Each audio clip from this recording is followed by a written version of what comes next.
Hi, I'm Scott Walter, president of Capital Research Center and author of the new book, Arabella. I'd like to encourage you to subscribe to Grassroots Truthcast wherever you get your podcasts. I know you'll find a lot of valuable material and learn exciting things.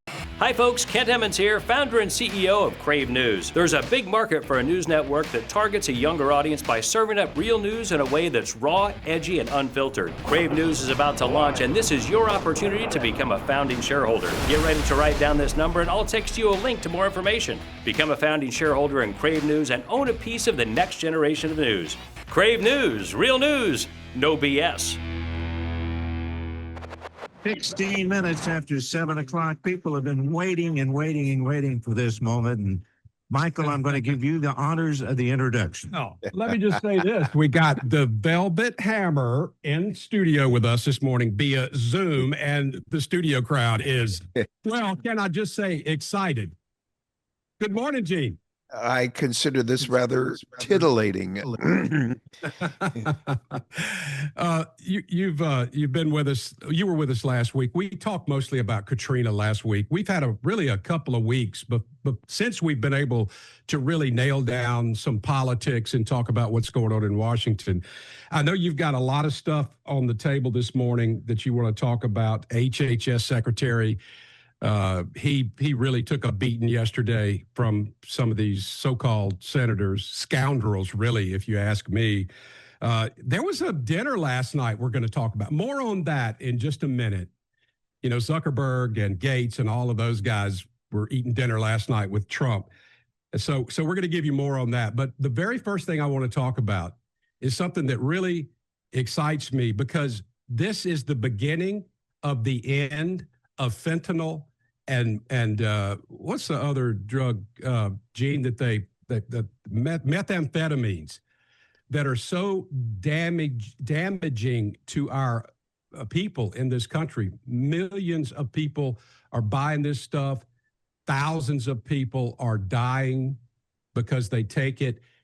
President Trump made the decision that since Trendiagua, I can't hardly say that name the correct way, but we know, everybody knows what I'm talking about. They have been designated as a terrorist organization, and that has legal meaning when the president does that.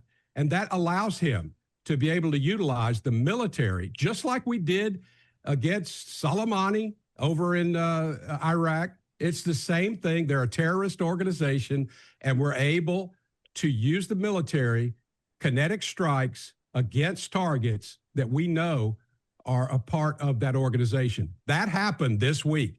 That sent a big message to everybody involved. Be careful, because Donald Trump is not scared to pull the trigger. I want to know what you thought about that. Well, I'm amazed to watch and see how little we have to do to garner the respect of the world. I mean, a few weeks earlier, it was putting a bomb down a 4-foot hole in Iran's nuclear plant, and now it's nailing a vessel in the waters that were transporting highly toxic drugs to ultimately the United States. What do I think about it? I think America has very little it needs to do to regain its sense of respect and worth. Whether we want to do it, whether we trip and fall over our own shoelaces and block our own success is a different story. But we can definitely succeed in the world scene again very easily. Tren de Agua, a President Moro stunt, to Maduro stunt to try to take down his enemy, the United States of America, when America now puts a $50 million bounty on his head. There's something that's going to collapse very soon. How and when, I don't know. But it's apparent to me that these extremists are being dealt with formidably and must. The woke left obstructionists will appear now to try to block things that Trump is doing in court. It's a temporary discomfort, but they're not going to win because America, the majority of America is behind Donald Trump's actions. These conversations about I hate Trump, I don't like him, are meaningless. They've gone by the wayside. I don't have to like the guy, but he's so impressive and successful with his performance on the job in the 7, 8 months of his current return to office. The real story is going to be what happens at the end of 4 years. I suspect something unique, something unprecedented will occur to allow him to go a third term. But if that doesn't happen, he's got a bench. He's got a deep bench of folks behind him that he can counsel and give advice to after his 4 years. I'm so impressed with the elimination of these radical groups quickly and formidably and the ones that really bother me the most from the southern border are the ones that have taken poor innocent children, generally generally youth, but mostly under 8 to 12 years of age, and abused them physically, emotionally, and now here we are trying to reunite those children with their parents. This deep state effort to take young youth from the southern border who came over the line, allegedly with family members. They weren't. They were cartel coyotes that were dragging youth across the line. These little children were being abused in one way, shape, or form. And the fact be that that the United States government under Kristi Noem's and ICE operations under Tom Homan are now aggressively in just 7 months reuniting these children with parents on the Mexican border side. The bottom line is that America's doing something in short order to fix this damn mess that was created for 4 years primarily in the Biden administration.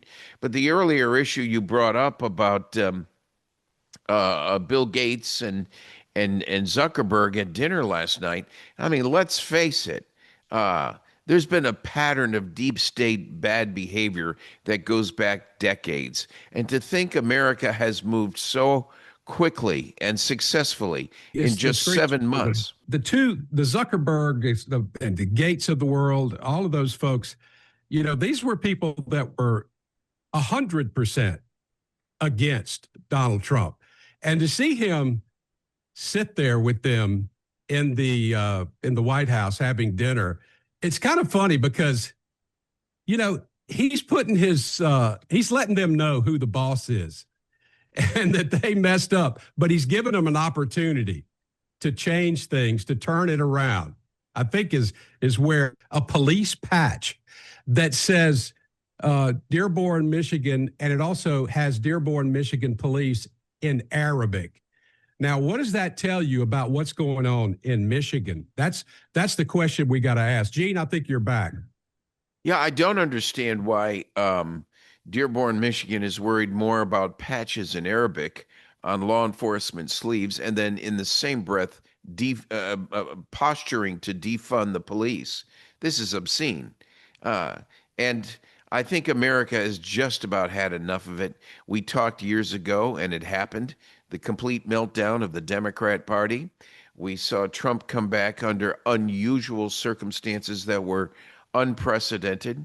And now we see a turn in the economy, the protection of the border, the reduction of the unemployment rate, the reduction of inflation, and the increase in jobs and economic opportunity. We've seen the political use of tariffs by government to steer a policy position that the elected officials have or should have.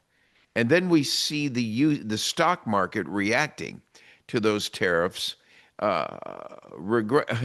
with reticence. They see a success of the use of tariffs that has turned the economy around.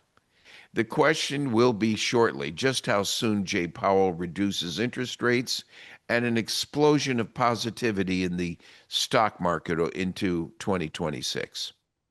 I think that if they lower interest rates, that'll make more capital available for folks to do some things they've been wanting to do. They've been waiting on this. And I think you'll see the economy start to shoot in a different direction. You know, we've had, I mean, the jobs report is positive. They say they only expected just a small amount of jobs created in August. However, you know, August is sort of a slow time of the year, and people don't really do a lot in August. I think you're going to see now in September, October, November, December, you know, the move toward Christmas, the hiring of part-time people to help out in retail. You're going to see a lot of things change here pretty quickly. My eggplant is growing.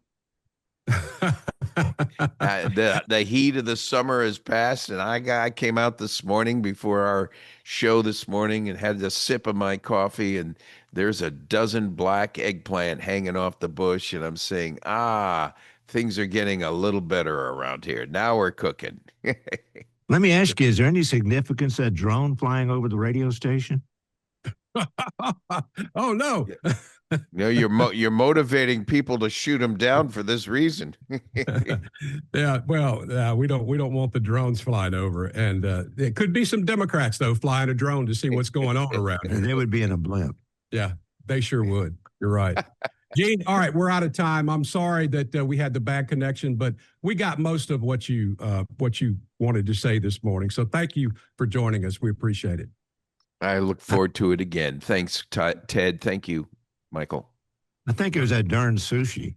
Yeah, we started talking about gas station sushi. That's what happened. That's what got us in trouble. Gotcha. Okay, we'll talk to you soon, Gene. Take care, buddy. Bye. Hi folks, Kent Emmons here, founder and CEO of Crave News. There's a big market for a news network that targets a younger audience by serving up real news in a way that's raw, edgy, and unfiltered. Crave News is about to launch, and this is your opportunity to become a founding shareholder. Get ready to write down this number, and I'll text you a link to more information. Become a founding shareholder in Crave News and own a piece of the next generation of news. Crave News, real news, no BS.